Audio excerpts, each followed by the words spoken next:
بسم اللہ الرحمن الرحیم، اللہ کے نام سے جو رحمان و رحیم ہے۔ وَلَقَدْ جَاءَتْ رُسُلُنَا إِبْرَاهِيمَ بِالْبُشْرَى قَالُوا سَلَامًا قَالَ سَلَامٌ فَمَا لَبِثَ أَن جَاءَ بِعِجْلٍ حَنِيذٍ۔ اور دیکھو ابراہیم کے پاس ہمارے فرشتے خوشخبری لیے ہوئے پہنچے، کہا تم پر سلام ہو۔ ابراہیم نے جواب دیا تم پر بھی سلام ہو۔ پھر کچھ دیر نہ گزری کہ ابراہیم ایک بھنا ہوا بچڑا ان کی ضیافت کے لیے لے آیا۔ اس سے معلوم ہوا کہ فرشتے حضرت ابراہیم علیہ السلام کے ہاں انسانی صورت میں پہنچے تھے، اور ابتداءً انہوں نے اپنا تعارف نہیں کرایا تھا، اس لیے حضرت ابراہیم علیہ السلام نے خیال کیا کہ یہ کوئی اجنبی مہمان ہیں، اور ان کے آتے ہی فوراً ان کی ضیافت کا انتظام فرمایا۔ فَلَمَّا رَأَىٰ أَيْدِيَهُمْ لَا تَصِلُ إِلَيْهِ نَكِرَهُمْ وَأَوْجَسَ مِنْهُمْ خِيفَةً قَالُوا لَا تَخَفْ إِنَّا أُرْسِلْنَا إِلَىٰ قَوْمِ لُوطٍ۔ مگر جب دیکھا کہ ان کے ہاتھ کھانے پر نہیں بڑھتے تو وہ ان سے مشتبہ ہو گیا اور دل میں ان سے خوف محسوس کرنے لگا۔ انہوں نے کہا ڈرو نہیں، ہم تو لوط کی قوم کی طرف بھیجے گئے ہیں۔ دل میں ان سے خوف محسوس کرنے لگا۔ بعض مفسرین کے نزدیک یہ خوف اس بنا پر تھا کہ جب ان اجنبی نوواردوں نے کھانے میں تعامل کیا تو حضرت ابراہیم علیہ السلام کو ان کی نیت پر شبہ ہونے لگا، اور آپ اس خیال سے اندیشہ ناک ہوئے کہ کہیں یہ کسی دشمنی کے ارادے سے تو نہیں آئے ہیں، کیونکہ عرب میں جب کوئی شخص کسی کی ضیافت قبول کرنے سے انکار کرتا تو اس سے یہ سمجھا جاتا تھا کہ وہ مہمان کی حیثیت سے نہیں آیا ہے بلکہ قتل و غارت کی نیت سے آیا ہے، لیکن بعد کی آیت اس تفسیر کی تائید نہیں کرتی۔ ہم تو لوط کی قوم کی طرف بھیجے گئے ہیں۔ اس انداز کلام سے صاف ظاہر ہوتا ہے کہ کھانے کی طرف ان کے ہاتھ نہ بڑھنے سے ہی حضرت ابراہیم علیہ السلام تاڑ گئے تھے کہ یہ فرشتے ہیں، اور چونکہ فرشتوں کا علانیہ انسانی شکل میں آنا غیر معمولی حالات ہی میں ہوا کرتا ہے، اس لیے حضرت ابراہیم علیہ السلام کو خوف جس بات پر ہوا وہ دراصل یہ تھی کہ کہیں آپ کے گھر والوں سے یا آپ کی بستی کے لوگوں سے یا خود آپ سے کوئی ایسا قصور تو نہیں ہو گیا ہے جس پر گرفت کے لیے فرشتے اس صورت میں بھیجے گئے ہیں۔ اگر بات وہ ہوتی جو بعض مفسرین نے سمجھی ہے تو فرشتے یوں کہتے کہ ڈرو نہیں، ہم تمہارے رب کے بھیجے ہوئے فرشتے ہیں، لیکن جب انہوں نے آپ کا خوف دور کرنے کے لیے کہا کہ ہم تو قوم لوط کی طرف بھیجے گئے ہیں، تو اس سے معلوم ہوا کہ ان کا فرشتہ ہونا تو حضرت ابراہیم جان گئے تھے، البتہ پریشانی اس بات کی تھی کہ یہ حضرات اس فتنے اور آزمائش کی شکل میں جو تشریف لائے ہیں تو آخر وہ بد نصیب کون ہے جس کی شامت آنے والی ہے۔ وَامْرَأَتُهُ قَائِمَةٌ فَضَحِكَتْ فَبَشَّرْنَاهَا بِإِسْحَاقَ وَمِن وَرَاءِ إِسْحَاقَ يَعْقُوبَ۔ ابراہیم کی بیوی بھی کھڑی ہوئی تھی، وہ یہ سن کر ہنس دی، پھر ہم نے اس کو اسحاق کی اور اسحاق کے بعد یعقوب کی خوشخبری دی، وہ یہ سن کر ہنس دی۔ اس سے معلوم ہوا کہ فرشتوں کے انسانی شکل میں آنے کی خبر سنتے ہی سارا گھر پریشان ہو گیا تھا، اور حضرت ابراہیم علیہ السلام کی اہلیہ بھی گھبرائی ہوئی باہر نکل آئی تھیں۔ پھر جب انہوں نے یہ سن لیا کہ ان کے گھر پر یا ان کی بستی پر کوئی آفت آنے والی نہیں ہے، تب کہیں ان کی جان میں جان آئی اور وہ خوش ہو گئیں۔ یعقوب کی خوشخبری دی۔ فرشتوں نے حضرت ابراہیم علیہ السلام کے بجائے حضرت سارہ کو یہ خوشخبری اس لیے سنائی کہ اس سے پہلے حضرت ابراہیم علیہ السلام کے ہاں تو ان کی دوسری بیوی حضرت ہاجرہ سے سیدنا اسماعیل علیہ السلام پیدا ہو چکے تھے، مگر حضرت سارہ اس وقت تک بے اولاد تھیں، اور اس بنا پر دل انہی کا زیادہ غمگین تھا۔ ان کے اس غم کو دور کرنے کے لیے فرشتوں نے انہیں صرف یہی خوشخبری نہیں سنائی کہ تمہارے ہاں اسحاق علیہ السلام جیسا جلیل القدر بیٹا پیدا ہوگا، بلکہ یہ بھی بتایا کہ اس بیٹے کے بعد پوتا بھی یعقوب علیہ السلام جیسا عالیشان پیغمبر ہوگا۔ قالت يا ويلتى أألد وأنا عجوز وهذا بعلي شيخا إن هذا لشيء عجيب. وہ بولی، ہائے میری کمبختی، کیا اب میرے ہاں اولاد ہوگی جبکہ میں بڑھیا پھونس ہو گئی اور یہ میرے میاں بھی بوڑھے ہو چکے؟ یہ تو بڑی عجیب بات ہے. ہائے میری کمبختی. اس کا مطلب یہ نہیں ہے کہ حضرت سارہ فی الواقع اس پر خوش ہونے کے بجائے الٹی اس کو کمبختی سمجھتی تھیں، بلکہ دراصل یہ اس قسم کے الفاظ میں سے ہے جو عورتیں بالعموم تعجب کے مواقع پر بولا کرتی ہیں اور جن سے لغوی معنی مراد نہیں ہوتے بلکہ محض اظہار تعجب مقصود ہوتا ہے. اور یہ میرے میاں بھی بوڑھے ہو چکے. بائبل سے معلوم ہوتا ہے کہ حضرت ابراہیم علیہ السلام کی عمر اس وقت 100 برس اور حضرت سارہ کی عمر 90 برس کی تھی. قالوا أتعجبين من أمر الله رحمة الله وبركاته عليكم أهل البيت إنه حميد مجيد. فرشتوں نے کہا، اللہ کے حکم پر تعجب کرتی ہو ابراہیم کے گھر والوں، تم لوگوں پر تو اللہ کی رحمت اور اس کی برکتیں ہیں، اور یقیناً اللہ نہایت قابل تعریف اور بڑی شان والا ہے. اللہ کے حکم پر تعجب کرتی ہو. مطلب یہ ہے کہ اگرچہ عادتاً اس عمر میں انسان کے ہاں اولاد نہیں ہوا کرتی، لیکن اللہ کی قدرت سے ایسا ہونا کچھ بعید بھی نہیں ہے، اور جبکہ یہ خوشخبری تم کو اللہ کی طرف سے دی جا رہی ہے تو کوئی وجہ نہیں کہ تم جیسی ایک مومنہ اس پر تعجب کرے. فَلَمَّا ذَهَبَ عَنْ إِبْرَاهِيمَ الرَّوْعُ وَجَاءَتْهُ الْبُشْرَى يُجَادِلُنَا فِي قَوْمِ لُوطٍ. پھر جب ابراہیم کی گھبراہٹ دور ہو گئی اور اولاد کی بشارت سے اس کا دل خوش ہو گیا تو اس نے قوم لوط کے معاملے میں ہم سے جھگڑا شروع کیا. جھگڑے کا لفظ اس موقع پر اس انتہائی محبت اور ناز کے تعلق کو ظاہر کرتا ہے جو حضرت ابراہیم علیہ السلام اپنے خدا کے ساتھ رکھتے تھے. اس لفظ سے یہ تصویر آنکھوں کے سامنے پھر جاتی ہے کہ بندے اور خدا کے درمیان بڑی دیر تک رد و کج جاری رہتی ہے. بندہ اصرار کر رہا ہے کہ کسی طرح قوم لوط علیہ السلام پر سے عذاب ٹال دیا جائے. خدا جواب میں کہہ رہا ہے کہ یہ قوم اب خیر سے بالکل خالی ہو چکی ہے اور اس کے جرائم اس حد سے گزر چکے ہیں کہ اس کے ساتھ کوئی رعایت کی جا سکے. مگر بندہ ہے کہ پھر یہی کہے جاتا ہے کہ پروردگار اگر کچھ تھوڑی سی بھلائی بھی اس میں باقی ہو تو اسے اور ذرا مہلت دے دے، شاید کہ وہ بھلائی پھل لے آئے. بائبل میں اس جھگڑے کی کچھ تشریح بھی بیان ہوئی ہے، لیکن قرآن کا مجمل بیان اپنے اندر اس سے زیادہ معنوی وسعت رکھتا ہے. تقابل کے لیے ملاحظہ ہو کتاب پیدائش باب 18 آیت 23 تا 32. ان ابراہیم لحلیم اواہ منیب. حقیقت میں ابراہیم بڑا حلیم اور نرم دل آدمی تھا اور ہر حال میں ہماری طرف رجوع کرتا تھا. یا ابراہیم اعرض عن هذا انه قد جاء امر ربک وَإِنَّهُمْ آتِيهِمْ عَذَابٌ غَيْرُ مَرْدُودٍ. آخر کار ہمارے فرشتوں نے اس سے کہا، اے ابراہیم اس سے باز آ جاؤ، تمہارے رب کا حکم ہو چکا ہے اور اب ان لوگوں پر وہ عذاب آ کر رہے گا جو کسی کے پھیرے نہیں پھر سکتا.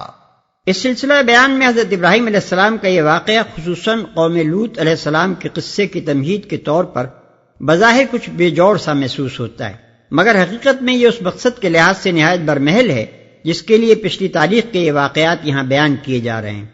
اس کی مناسبت سمجھنے کے لیے حسب ذیل دو باتوں کو پیش نظر رکھیے. ایک، مخاطب قریش کے لوگ ہیں جو حضرت ابراہیم علیہ السلام کی اولاد ہونے کی وجہ ہی سے تمام عرب کے پیردادے، کعبۃ اللہ کے مجاور اور مذہبی و اخلاقی اور سیاسی و تمدنی پیشوائی کے مالک بنے ہوئے ہیں، اور اس گھمنڈ میں مبتلا ہیں کہ ہم پر خدا کا غضب کیسے نازل ہو سکتا ہے جبکہ ہم خدا کے اس پیارے بندے کی اولاد ہیں اور وہ خدا کے دربار میں ہماری سفارش کرنے کو موجود ہے. اس پندار غلط کو توڑنے کے لیے پہلے تو انہیں یہ منظر دکھایا گیا کہ حضرت نوح علیہ السلام جیسا عظیم الشان پیغمبر اپنی آنکھوں کے سامنے اپنے جگر گوشے کو ڈوبتے دیکھ رہا ہے اور تڑپ کر خدا سے دعا کرتا ہے کہ اس کے بیٹے کو بچا لیا جائے. مگر صرف یہی نہیں کہ اس کی سفارش بیٹے کے کچھ کام نہیں آتی، بلکہ اس سفارش پر باپ کو الٹی ڈانٹ سننی پڑتی ہے. اس کے بعد اب یہ دوسرا منظر خود حضرت ابراہیم علیہ السلام کا دکھایا جاتا ہے کہ ایک طرف تو ان پر بے پایاں عنایات ہیں اور نہایت پیار کے انداز میں ان کا ذکر ہو رہا ہے، مگر دوسری طرف جب وہی ابراہیم خلیل انصاف کے معاملے میں دخل دیتے ہیں تو ان کے اصرار و الہ کے باوجود اللہ تعالیٰ مجرم قوم کے معاملے میں ان کی سفارش کو رد کر دیتا ہے۔ 2، اس تقریر میں یہ بات بھی قریش کے ذہن نشین کرنی مقصود ہے کہ اللہ تعالیٰ کا وہ قانون مکافات جس سے لوگ بالکل بے خوف اور مطمئن بیٹھے ہوئے تھے، کس طرح تاریخ کے دوران میں تسلسل اور باقاعدگی کے ساتھ ظاہر ہوتا رہا ہے، اور خود ان کے گرد و پیش اس کے کیسے کیسے کھلے کھلے آثار موجود ہیں۔ ایک طرف حضرت ابراہیم علیہ السلام ہیں جو حق و صداقت کی خاطر گھر سے بے گھر ہو کر ایک اجنبی ملک میں مقیم ہیں اور بظاہر کوئی طاقت ان کے پاس نہیں ہے، مگر اللہ تعالیٰ ان کے حسن عمل کا یہ پھل ان کو دیتا ہے کہ بانجھ بیوی کے پیٹ سے بڑھاپے میں اسحاق علیہ السلام پیدا ہوتے ہیں، پھر ان کے ہاں یعقوب علیہ السلام کی پیدائش ہوتی ہے، اور ان سے بنی اسرائیل کی وہ عظیم الشان نسل چلتی ہے جس کی عظمت کے ڈنکے صدیوں تک اسی فلسطین و شام میں بجتے رہے جہاں حضرت ابراہیم علیہ السلام ایک بے خانمہ مہاجر کی حیثیت سے آ کر آباد ہوئے تھے۔ دوسری طرف قوم لوط ہے جو اسی سرزمین کے ایک حصے میں اپنی خوشحالی پر مگن اور اپنی بدکاریوں میں مست ہے، دور دور تک کہیں بھی اس کو اپنی شامت اعمال کے آثار نظر نہیں آ رہے ہیں، اور لوط علیہ السلام کی نصیحتوں کو وہ چٹکیوں میں اڑا رہی ہے، مگر جس تاریخ کو ابراہیم علیہ السلام کی نسل سے ایک بڑی اقبال مند قوم کے اٹھائے جانے کا فیصلہ کیا جاتا ہے، ٹھیک وہی تاریخ ہے جب اس بدکار قوم کو دنیا سے نیست و نابود کرنے کا فرمان نافذ ہوتا ہے اور وہ ایسے عبرتناک طریقے سے فنا کی جاتی ہے کہ آج اس کی بستیوں کا نشان کہیں ڈھونڈے نہیں ملتا۔ وَلَمَّا جَاءَتْ رُسُلُنَا لُوطًا سِيءَ بِهِمْ وَضَاقَ بِهِمْ ذَرْعًا وَقَالَ هَذَا يَوْمٌ عَصِيبٌ۔ اور جب ہمارے فرشتے لوط کے پاس پہنچے تو ان کی آمد سے وہ بہت گھبرایا اور دل تنگ ہوا اور کہنے لگا کہ آج بڑی مصیبت کا دن ہے۔ اس قصے کی جو تفصیلات قرآن مجید میں بیان ہوئی ہیں ان کے فہوائے کلام سے یہ بات صاف مترشح ہوتی ہے کہ یہ فرشتے خوبصورت لڑکوں کی شکل میں حضرت لوط علیہ السلام کے ہاں پہنچے تھے، اور حضرت لوط علیہ السلام اس بات سے بے خبر تھے کہ یہ فرشتے ہیں۔ یہی سبب تھا کہ ان مہمانوں کی آمد سے آپ کو سخت پریشانی اور دل تنگی لاحق ہوئی۔ اپنی قوم کو جانتے تھے کہ وہ کیسی بد کردار اور کتنی بے حیا ہو چکی ہے۔ وَجَاءَهُ قَوْمُهُ يُهْرَعُونَ إِلَيْهِ وَمِن قَبْلُ كَانُوا يَعْمَلُونَ السَّيِّئَاتِ قَالَ يَا قَوْمِ هَؤُلَاءِ بَنَاتِي هُنَّ أَطْهَرُ لَكُمْ فَاتَّقُوا اللَّهَ وَلَا تُخْزُونِ فِي ضَيْفِي أَلَيْسَ مِنكُمْ رَجُلٌ رَشِيدٌ۔ ان مہمانوں کا آنا تھا کہ اس کی قوم کے لوگ بے اختیار اس کے گھر کی طرف دوڑ پڑے۔ پہلے سے وہ ایسی ہی بدکاریوں کے خوگر تھے۔ لوط نے ان سے کہا، بھائیو، یہ میری بیٹیاں موجود ہیں، یہ تمہارے لیے پاکیزہ تر ہیں، کچھ خدا کا خوف کرو اور میرے مہمانوں کے معاملے میں مجھے ذلیل نہ کرو۔ کیا تم میں کوئی بھلا آدمی نہیں؟ یہ تمہارے لیے پاکیزہ تر ہیں۔ ہو سکتا ہے کہ حضرت لوط علیہ السلام کا اشارہ قوم کی لڑکیوں کی طرف ہو، کیونکہ نبی اپنی قوم کے لیے بمنزلہ باپ ہوتا ہے اور قوم کی لڑکیاں اس کی نگاہ میں اپنی بیٹیوں کی طرح ہوتی ہیں، اور یہ بھی ہو سکتا ہے کہ آپ کا اشارہ خود اپنی صاحبزادیوں کی طرف ہو۔ بہرحال دونوں صورتوں میں یہ گمان کرنے کی کوئی وجہ نہیں ہے کہ حضرت لوط علیہ السلام نے ان سے زنا کرنے کے لیے کہا ہوگا۔ یہ تمہارے لیے پاکیزہ تر ہیں کا فقرہ ایسا غلط مفہوم لینے کی کوئی گنجائش نہیں چھوڑتا۔ حضرت لوط علیہ السلام کا منشا صاف طور پر یہ تھا کہ اپنی شہوت نفس کو اس فطری اور جائز طریقے سے پورا کرو جو اللہ نے مقرر کیا ہے، اور اس کے لیے عورتوں کی کمی نہیں ہے۔ قالوا لقد علمت ما لنا في بناتك من حق وإنك لتعلم ما نريد۔ انہوں نے جواب دیا، تجھے تو معلوم ہی ہے کہ تیری بیٹیوں میں ہمارا کوئی حصہ نہیں ہے، اور تو یہ بھی جانتا ہے کہ ہم چاہتے کیا ہیں۔ تیری بیٹیوں میں ہمارا کوئی حصہ نہیں ہے۔ یہ فقرہ ان لوگوں کے نفس کی پوری تصویر کھینچ دیتا ہے کہ وہ خباثت میں کس قدر ڈوب گئے تھے۔ بات صرف اس حد تک ہی نہیں رہی تھی کہ وہ فطرت اور پاکیزگی کی راہ سے ہٹ کر ایک گندی خلاف فطرت راہ پر چل پڑے تھے، بلکہ نوبت یہاں تک پہنچ گئی تھی کہ ان کی ساری رغبت اور تمام دلچسپی اب اسی گندی راہ ہی میں تھی۔ ان کے نفس میں اب طلب اس گندگی ہی کی رہ گئی تھی، اور وہ فطرت اور پاکیزگی کی راہ کے متعلق یہ کہنے میں کوئی شرم محسوس نہ کرتے تھے کہ یہ راستہ تو ہمارے لیے بنا ہی نہیں ہے۔ یہ اخلاق کے زوال اور نفس کے بگاڑ کا انتہائی مرتبہ ہے، جس سے فروتر کسی مرتبے کا تصور نہیں کیا جا سکتا۔ اس شخص کا معاملہ تو بہت ہلکا ہے جو محض نفس کی کمزوری کی وجہ سے حرام میں مبتلا ہو جاتا ہو، مگر حلال کو چاہنے کے قابل اور حرام کو بچنے کے قابل چیز سمجھتا ہو۔ ایسا شخص کبھی سدھر بھی سکتا ہے، اور نہ سدھرے تب بھی زیادہ سے زیادہ یہی کہا جا سکتا ہے کہ وہ ایک بگڑا ہوا انسان ہے۔ مگر جب کسی شخص کی ساری رغبت صرف حرام ہی میں ہو اور وہ سمجھے کہ حلال اس کے لیے ہے ہی نہیں، تو اس کا شمار انسانوں میں نہیں کیا جا سکتا۔ وہ دراصل ایک گندا کیڑا ہے جو غلاظت ہی میں پرورش پاتا ہے، اور طیبات سے اس کے مزاج کو کوئی مناسبت نہیں ہوتی۔ ایسے کیڑے اگر کسی صفائی پسند انسان کے گھر میں پیدا ہو جائیں تو وہ پہلی فرصت میں فینائل ڈال کر ان کے وجود سے اپنے گھر کو پاک کر دیتا ہے۔ پھر بھلا خدا اپنی زمین پر ان گندے کیڑوں کے اجتماع کو کب تک گوارا کر سکتا تھا؟ قال لو ان لي بكم قوة او آوي الى ركن شديد۔ لوط نے کہا کاش میرے پاس اتنی طاقت ہوتی کہ تمہیں سیدھا کر دیتا، یا کوئی مضبوط سہارا ہی ہوتا کہ اس کی پناہ لیتا۔ قالوا يا لوط إنا رسل ربك لن يصلوا إليك فأسر بأهلك بقطع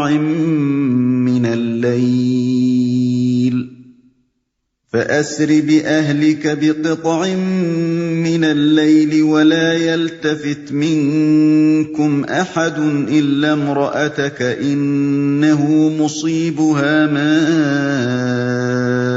أصابهم إن موعدهم الصبح أليس الصبح بقريب۔ تب فرشتوں نے اس سے کہا کہ اے لوط، ہم تیرے رب کے بھیجے ہوئے فرشتے ہیں، یہ لوگ تیرا کچھ نہ بگاڑ سکیں گے، بس تو کچھ رات رہے اپنے اہل و عیال کو لے کر نکل جا، اور دیکھو تم میں سے کوئی شخص پیچھے پلٹ کر نہ دیکھے، مگر تیری بیوی ساتھ نہیں جائے گی، کیونکہ اس پر بھی وہی کچھ گزرنے والا ہے جو ان لوگوں پر گزرنا ہے۔ ان کی تباہی کے لیے صبح کا وقت مقرر ہے، صبح ہوتے اب دیر ہی کتنی ہے۔ کوئی شخص پیچھے پلٹ کر نہ دیکھے۔ مطلب یہ ہے کہ اب تم لوگوں کو بس یہ فکر ہونی چاہیے کہ کسی طرح جلدی سے جلدی اس علاقے سے نکل جاؤ، کہیں ایسا نہ ہو کہ پیچھے شور اور دھماکوں کی آوازیں سن کر راستے میں ٹھہر جاؤ، اور جو رقبہ عذاب کے لیے نامزد کیا جا چکا ہے اس میں عذاب کا وقت آ جانے کے بعد بھی تم میں سے کوئی رکا رہ جائے، جو ان لوگوں پر گزرنا ہے۔ یہ تیسرا عبرتناک واقعہ ہے جو اس سورہ میں لوگوں کو یہ سبق دینے کے لیے بیان کیا گیا ہے کہ تم کو کسی بزرگ کی رشتہ داری اور کسی بزرگ کی سفارش اپنے گناہوں کے پاداش سے نہیں بچا سکتی۔ فلما جاء امرنا جعلنا عاليها سافلها وامطرنا عليها حجارة من سجيل منضود مسومة عند ربك وما هي من الظالمين ببعيد۔ پھر جب ہمارے فیصلے کا وقت آ پہنچا تو ہم نے اس بستی کو تلپٹ کر دیا اور اس پر پکی ہوئی مٹی کے پتھر تابڑ توڑ برسائے، جن میں سے ہر پتھر تیرے رب کے ہاں نشان زدہ تھا، اور ظالموں سے یہ سزا کچھ دور نہیں ہے۔ پتھر تابڑ توڑ برسائے۔ غالباً یہ عذاب ایک سخت زلزلے اور آتش فشانی انفجار کی شکل میں آیا تھا۔ زلزلے نے ان کی بستیوں کو تلپٹ کیا، اور آتش فشاں مادے کے پھٹنے سے ان کے اوپر زور کا پتھرا ہوا۔ پکی ہوئی مٹی کے پتھروں سے مراد شاید وہ متحجر مٹی ہے جو آتش فشاں علاقے میں زیر زمین حرارت اور لاوے کے اثر سے پتھر کی شکل اختیار کر لیتی ہے۔ آج تک بحر لوط کے جنوب اور مشرق کے علاقے میں اس انفجار کے آثار ہر طرف نمایاں ہیں۔ تیرے رب کے ہاں نشان زدہ تھا، یعنی ہر پتھر خدا کی طرف سے نامزد کیا ہوا تھا کہ اسے تباہ کاری کا کیا کام کرنا ہے اور کس پتھر کو کس مجرم پر پڑنا ہے۔ یہ سزا کچھ دور نہیں ہے۔ یعنی آج جو لوگ ظلم کی اس روش پر چل رہے ہیں وہ بھی اس عذاب کو اپنے سے دور نہ سمجھیں۔ عذاب اگر قوم لوط پر آ سکتا تھا تو ان پر بھی آ سکتا ہے۔ خدا کو نہ لوط کی قوم عاجز کر سکی تھی نہ یہ کر سکتے ہیں۔ وَإِلَى مَدْيَنَ أَخَاهُمْ شُعَيْبًا قَالَ يَا قَوْمِ اعْبُدُوا اللَّهَ مَا لَكُمْ مِنْ إِلَٰهٍ غَيْرُهُ وَلَا تَنقُصُوا الْمِكْيَالَ وَالْمِيزَانَ إِنِّي أَرَاكُمْ بِخَيْرٍ وَإِنِّي أَخَافُ عَلَيْكُمْ عَذَابَ يَوْمٍ مُحِيطٍ۔ اور مدین والوں کی طرف ہم نے ان کے بھائی شعیب کو بھیجا۔ اس نے کہا، اے میری قوم کے لوگو، اللہ کی بندگی کرو، اس کے سوا تمہارا کوئی خدا نہیں ہے، اور ناپ تول میں کمی نہ کیا کرو۔ آج میں تم کو اچھے حال میں دیکھ رہا ہوں، مگر مجھے ڈر ہے کہ کل تم پر ایسا دن آئے گا جس کا عذاب سب کو گھیر لے گا۔ وَيَا قَوْمِ أَوْفُوا الْمِكْيَالَ وَالْمِيزَانَ بِالْقِسْطِ وَلَا تَبْخَسُوا النَّاسَ أَشْيَاءَهُمْ وَلَا تَعْثَوْا فِي الْأَرْضِ مُفْسِدِينَ۔ اور اے برادران قوم، ٹھیک ٹھیک انصاف کے ساتھ پورا ناپو اور تولو، اور لوگوں کو ان کی چیزوں میں گھاٹا نہ دیا کرو، اور زمین میں فساد نہ پھیلاتے پھرو۔ بقیت اللہ خیر لکم ان کنتم مؤمنین وما انا علیکم بحفیظ۔ اللہ کی دی ہوئی بچت تمہارے لیے بہتر ہے اگر تم مومن ہو، اور بہرحال میں تمہارے اوپر کوئی نگران کار نہیں ہوں۔ یعنی میرا کوئی زور تم پر نہیں ہے، میں تو بس ایک خیرخواہ ناصح ہوں، زیادہ سے زیادہ اتنا ہی کر سکتا ہوں کہ تمہیں سمجھا دوں۔ آگے تمہیں اختیار ہے، چاہے مانو چاہے نہ مانو۔ سوال میری باز پرس سے ڈرنے یا نہ ڈرنے کا نہیں ہے، اصل چیز خدا کی باز پرس ہے، جس کا اگر تمہیں کچھ خوف ہو تو اپنی ان حرکتوں سے باز آ جاؤ۔ قالوا يا شعيب أصلاتك تأمرك أن نترك ما يعبد آباؤنا أو أن نفعل في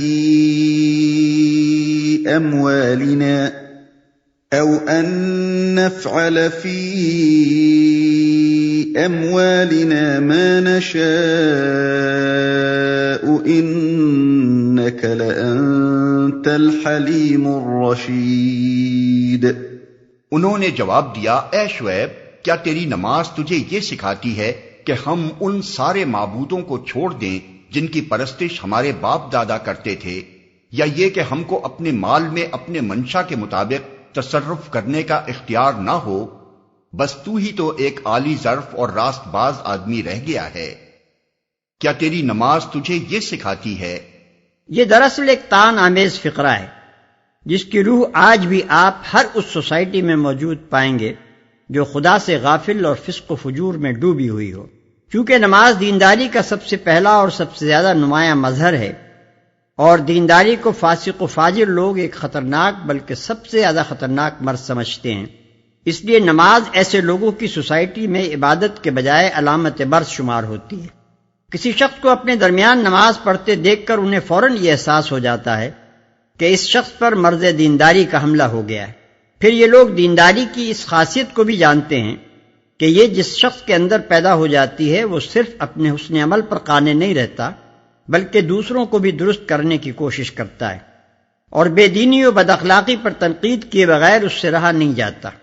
اس لیے نماز پر ان کا اضطراب صرف اسی حیثیت سے نہیں ہوتا کہ ان کے ایک بھائی پر دینداری کا دورہ پڑ گیا ہے، بلکہ اس کے ساتھ ہی انہیں یہ کھٹکا بھی لگ جاتا ہے کہ اب عنقریب اخلاق و دیانت کا واز شروع ہونے والا ہے، اور اجتماعی زندگی کے ہر پہلو میں کیڑے نکالنے کا ایک لامتناہی سلسلہ چھڑا چاہتا ہے۔ یہی وجہ ہے کہ ایسی سوسائٹی میں نماز سب سے بڑھ کر طعن و تشنی کی ہدف بنتی ہے، اور اگر کہیں نمازی آدمی ٹھیک انہی اندیشوں کے مطابق جو اس کی نماز سے پہلے ہی پیدا ہو چکے تھے برائیوں پر تنقید اور بھلائیوں کی تلقین بھی شروع کر دے، تب تو نماز اس طرح کوسی جاتی ہے کہ گویا یہ ساری بلا اسی کی لائی ہوئی ہے۔ اپنے مال میں اپنے منشا کے مطابق تصرف کرنے کا اختیار نہ ہو، یہ اسلام کے مقابلے میں جاہلیت کے نظریے کی پوری ترجمانی ہے۔ اسلام کا نقطہ نظر یہ ہے کہ اللہ کی بندگی کے سوا جو طریقہ بھی ہے غلط ہے اور اس کی پیروی نہ کرنی چاہیے، کیونکہ دوسرے کسی طریقے کے لیے عقل، علم اور کتب آسمانی میں کوئی دلیل نہیں ہے، اور یہ کہ اللہ کی بندگی صرف ایک محدود مذہبی دائرے ہی میں نہیں ہونی چاہیے بلکہ تمدن، معاشرت، معیشت، سیاست، غرض زندگی کے تمام شعبوں میں ہونی چاہیے، اس لیے کہ دنیا میں انسان کے پاس جو کچھ بھی ہے اللہ ہی کا ہے، اور انسان کسی چیز پر بھی اللہ کی مرضی سے آزاد ہو کر خود مختارانہ تصرف کرنے کا حق نہیں رکھتا۔ اس کے مقابلے میں جاہلیت کا نظریہ یہ ہے کہ باپ دادا سے جو طریقہ بھی چلا آ رہا ہو انسان کو اسی کی پیروی کرنی چاہیے، اور اس کی پیروی کے لیے اس دلیل کے سوا کسی مزید دلیل کی ضرورت نہیں ہے کہ وہ باپ دادا کا طریقہ ہے۔ نیز یہ کہ دین و مذہب کا تعلق صرف پوجا پاٹ سے ہے، رہے ہماری زندگی کے عام دنیاوی معاملات تو ان میں ہم کو پوری آزادی ہونی چاہیے کہ جس طرح چاہیں کام کریں۔ اس سے یہ بھی اندازہ کیا جا سکتا ہے کہ زندگی کو مذہبی اور دنیاوی دائروں میں الگ الگ تقسیم کرنے کا تخیل آج کوئی نیا تخیل نہیں ہے، بلکہ آج سے 3-3.5 ہزار برس پہلے حضرت شعیب علیہ السلام کی قوم کو بھی اس تقسیم پر ویسا ہی اصرار تھا جیسا آج اہل مغرب اور ان کے مشرقی شاگردوں کو ہے۔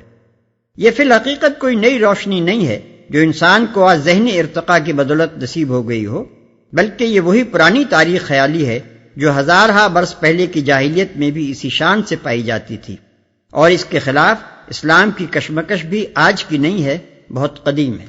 قال يا قوم أرأيتم إن كنت على بينة من ربي ورزقني منه رزقا حسنا وما أريد أن أخالفكم إلى ما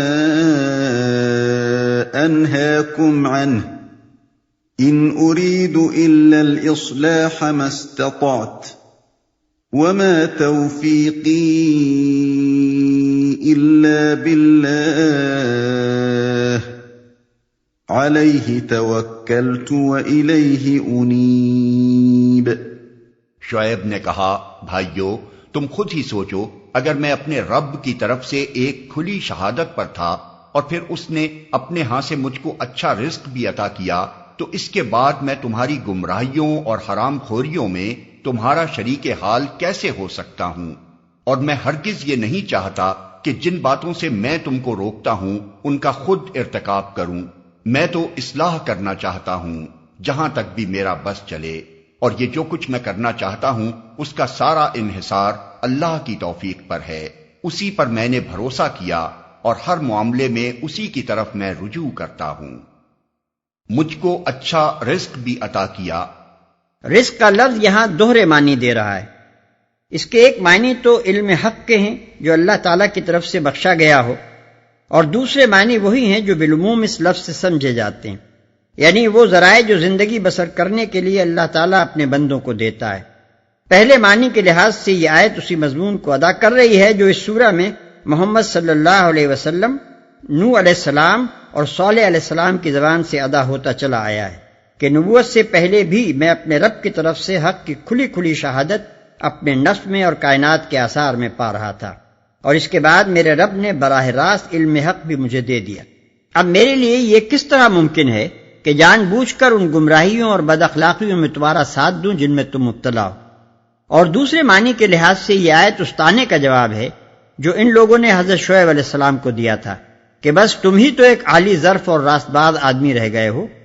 اس تند و ترش جملے کا یہ ٹھنڈا جواب دیا گیا ہے کہ بھائیو، اگر میرے رب نے مجھے حق شناس بصیرت بھی دی ہو اور رزق حلال بھی عطا کیا ہو تو آخر تمہارے طعنوں سے یہ فضل غیر فضل کیسے ہو جائے گا؟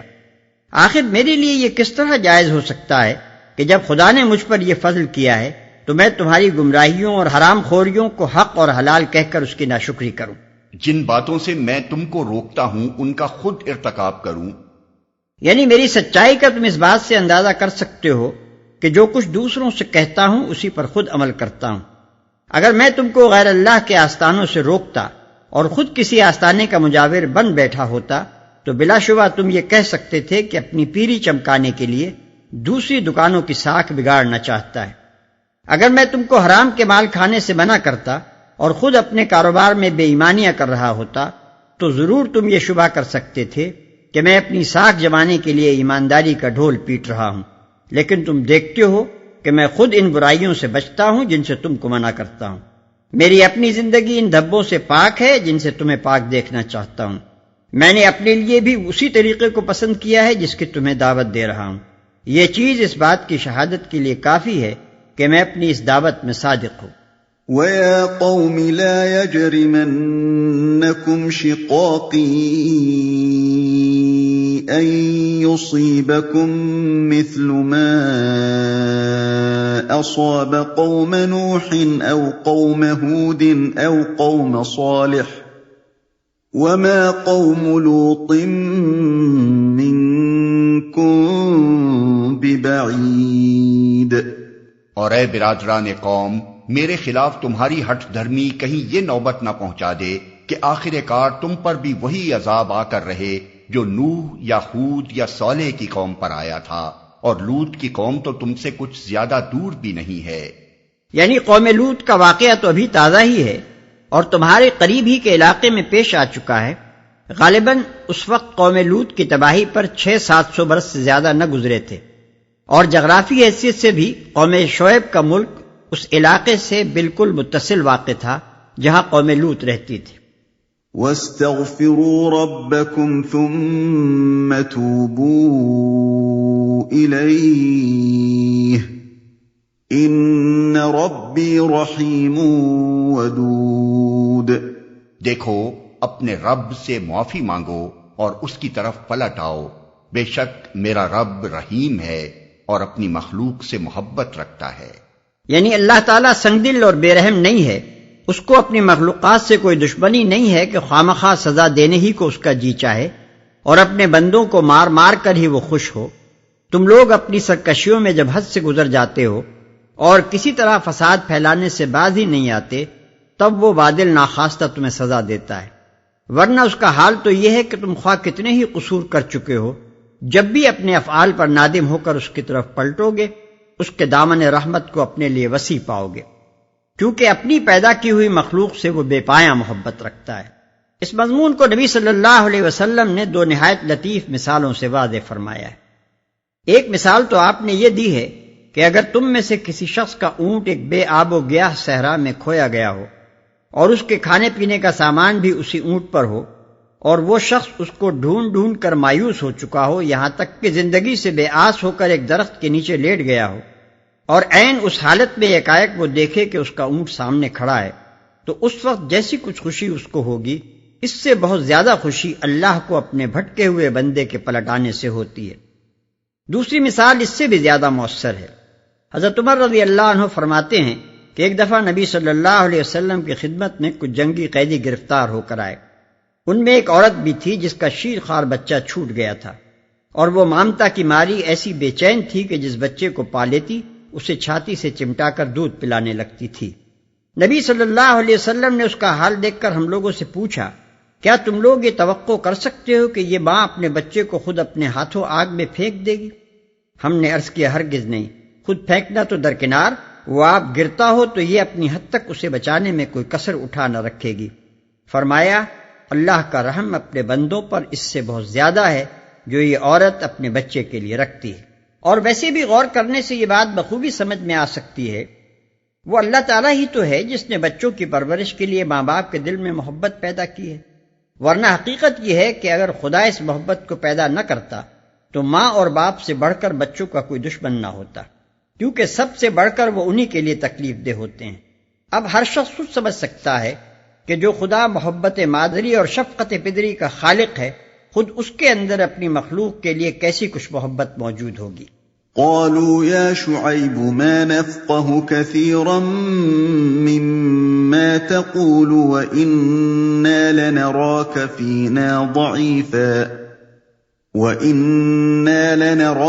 فينا ضعيفا ولولا رهطك لرجمناك وما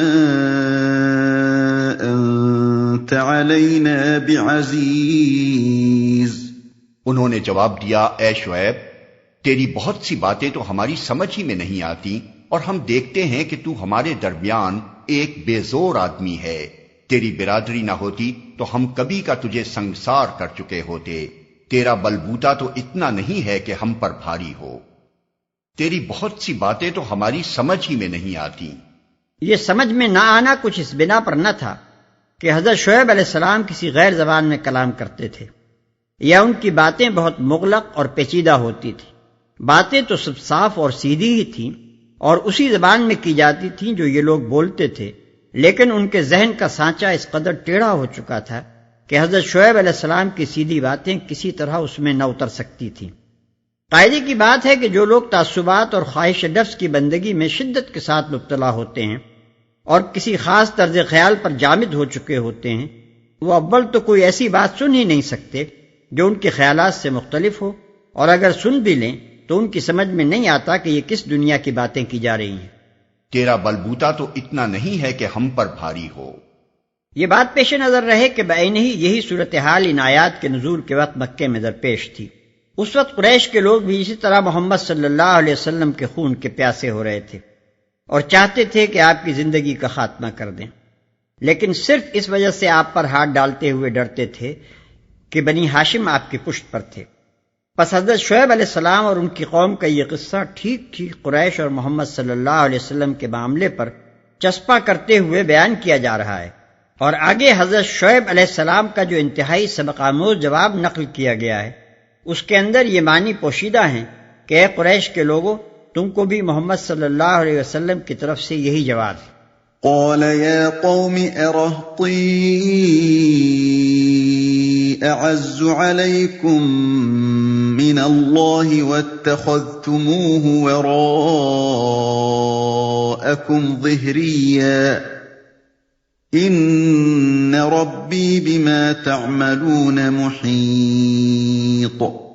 شعیب نے کہا، بھائیو، کیا میری برادری تم پر اللہ سے زیادہ بھاری ہے کہ تم نے برادری کا تو خوف کیا اور اللہ کو بالکل پسے پشت ڈال دیا؟ جان رکھو کہ جو کچھ تم کر رہے ہو وہ اللہ کی گرفت سے باہر نہیں ہے۔ وَيَا قَوْمِ اعْمَلُوا عَلَى مَكَانَتِكُمْ إِنِّي عَامِلٌ سَوْفَ تَعْلَمُونَ مَنْ يَأْتِيهِ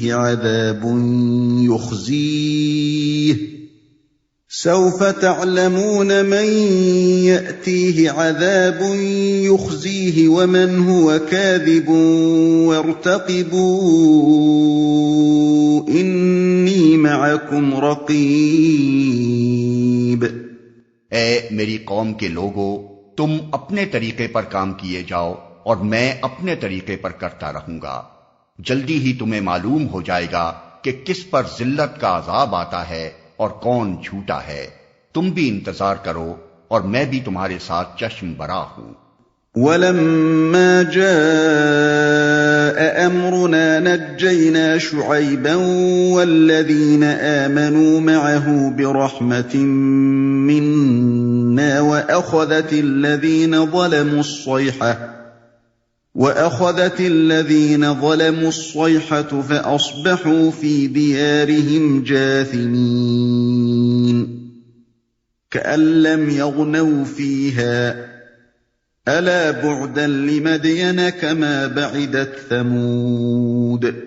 آخر کار جب ہمارے فیصلے کا وقت آ گیا تو ہم نے اپنی رحمت سے شعیب اور اس کے ساتھی مومنوں کو بچا لیا، اور جن لوگوں نے ظلم کیا تھا ان کو ایک سخت دھماکے نے ایسا پکڑا کہ وہ اپنی بستیوں میں بے حس و حرکت پڑے کے پڑے رہ گئے، گویا وہ کبھی وہاں رہے بسے ہی نہ تھے۔